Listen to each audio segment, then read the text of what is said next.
Nshobora kubivuga uku abenshi mukabiharira canke mukabipinga bivanye n'umwe wese uko ashobora kuba atahura ibintu, ariko amakuru dufise muri uno mwanya nuko umuririmbyi OLEGUE ashobora kuba yarekuwe ibice 99 n'ibice 9 kwijana, akaba yidegemvya kugeza muri uno mwanya nino saha turiko turavugana.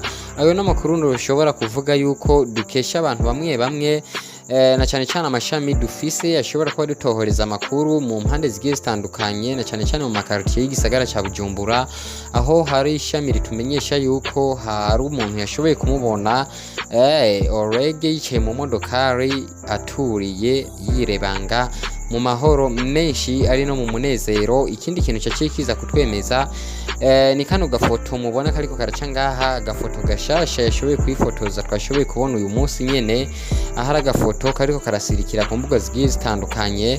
Abenshi bakaba bagifise amakenga, ariko ikivugwa cyo nuko kandi kikemezwa umuririmbyi OLEGUE yarekuwe uyu mwanya tuvugana aridegemvya. Ukuri reka tukuvuge, nta guhishahishana kare ngo yarafunzwe turabivuga, nta mpamvu yo gufungurwa ngo tubihore. N'umunezero ku muziki w'u Burundi, n'umunezero ku bafana bakunda umuziki w'u Burundi, na n'umunezero ku bafana bakunda umuziki wa OLEGUE. Barababaye mu kiringo c'amezi ashika kuri 4 yaramaze ari mu mpimba afunzwe abarizwa mu ibohero rikuru.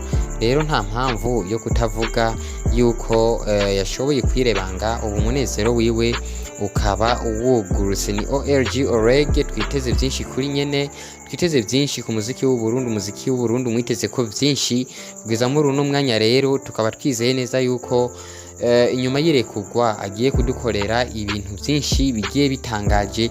Sten presenter kuri micro, cyangwa ushatse umwite presenter Sten on the machine, akiwa ni da promise cameraman. We love you guys. Waryohewe no kubona OLEGUE yarekuwe?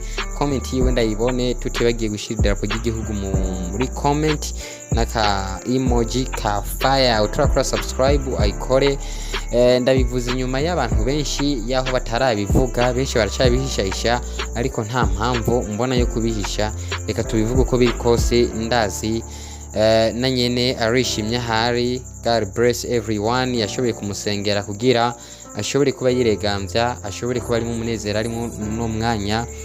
Imana ibashe guhezagira uwo wese yashoboye kubishiramwo uruhara. Kora subscribe kugira uzobandanye wironkera update news zose tuzonabandanye tukugezaho ubuzima bwiwe uko buzoba buriko buragenda ejo canke hirya yejo, uko bizoba biriko birakurikirana integuro z'umuziki wiwe aho zihagaze. Inyuma ya ababosi tumenyane hagiye gukurikira iki, hagiye gukurikira yihe hit song. Gumana natwe, kora subscribe. We love you so much. Ciao ciao till the next time.